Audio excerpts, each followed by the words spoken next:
పితృదోషం అంటే ఏమిటి గురుగారు? ఇది పితృకర్మలు అనే విషయాన్ని మనం ఒకసారి గ్రహించుకుంటే, ఎవరైనా చనిపోయినప్పుడు, తండ్రి చనిపోయినప్పుడు ఆ తండ్రికి 10వ రోజు, 11వ రోజు, 12వ రోజు ఇట్లా పితృకర్మలు చేస్తారు.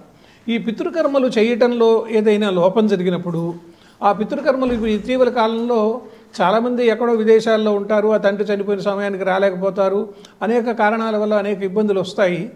బంధుమిత్రులందరూ కూడా ఈ కార్యక్రమాలను 10, 11, 12 రోజుల్లో జరిపిస్తూ ఉంటారు. దశాహస్సు అంటారు దాన్ని. అది జరిపి ఆ తల్లిదండ్రులకు మోక్షాన్ని కలిగించేటువంటిది మన వాళ్ళు చెప్తూ ఉంటారు. ఆ కార్యక్రమం ఒకవేళ కానీ చేయకపోతే, ఏదో కారణాల వల్ల కావచ్చు, ఉద్దేశపూర్వకం కాకపోయినా అది జరిగినప్పుడు దాన్ని పితృదోషం అంటారు. పితృదేవతలకు మనం పిండ ప్రదానం చేస్తాం. అయితే చాలామందికి అనుమానం వస్తుంది, ఇదేమిటి మనం ఇక్కడ పిండ ప్రదానం చేస్తే అక్కడ వాళ్ళకి ఎట్లా వెళుతుందని. మనకు అమెరికాలో ఉండే మన అబ్బాయి డాలర్లు పంపిస్తాడు, మనకి ఇండియాలో మనకు రూపాయల రూపంలో వాళ్ళు ఇస్తున్నారు కదా. అట్లనే మనం చేసేటువంటి పిండ ప్రదానానికి సంబంధించినటువంటివి ఆ దేవతల ద్వారా ఇవి వాళ్లకు చేరుతుంటాయి. అందువల్ల పితృదోషం అనేది పితృ కార్యక్రమాలను చేయటంలో జరిగిన లోపాన్ని గురించి చెప్పేటప్పుడు ఆ మాట చెప్తారు. గురువుగారు, గరుడ పురాణం ఎప్పుడు చదవాలి? ఇది ఈ కథకు సంబంధించినటువంటిది. ఇప్పుడు మనం అనుకున్నట్లుగానే పితృ కార్యక్రమాలు చేసేటప్పుడు 10వ రోజు, 11వ రోజు, 12వ రోజు చనిపోయిన తర్వాత 10వ రోజు ప్రతి ఏ కుటుంబంలో వాళ్ళైనా కూడా చేస్తూ ఉంటారు. ఈ గరుడ పురాణాన్ని విష్ణువు దేవుడు గరుత్మంతుడికి ఉపదేశించాడు కాబట్టి ఇది గరుడ పురాణం అయింది. ఈ గరుత్మంతుడు ఎవరు? స్వామివారికి అంటే విష్ణుమూర్తికి వాహనంగా ఉంటూ ఉంటాడు.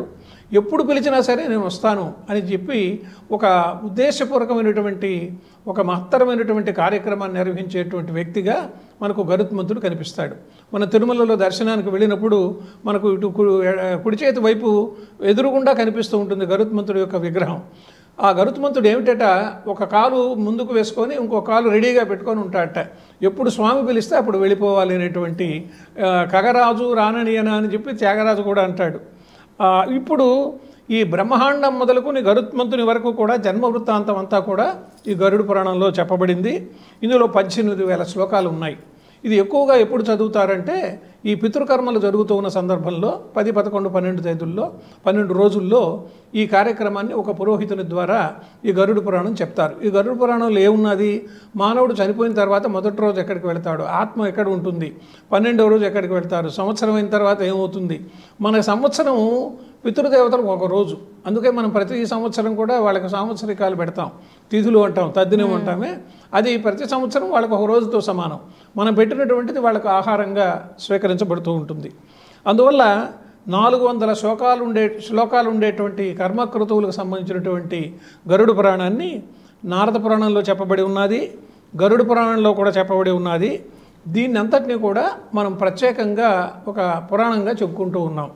అందుకే గరుత్మంతుణ్ణి ఆళ్వారుగా చెప్పారు. 12 మంది ఆళ్వార్లు ఉన్నారు, అందులో గోదాదేవి కూడా ఒక ఆళ్వారు. ఈ గరుత్మంతుణ్ణి కూడా ఆళ్వారితో సమానంగా మనం భక్తితో ప్రపత్తం చేసుకుంటాం.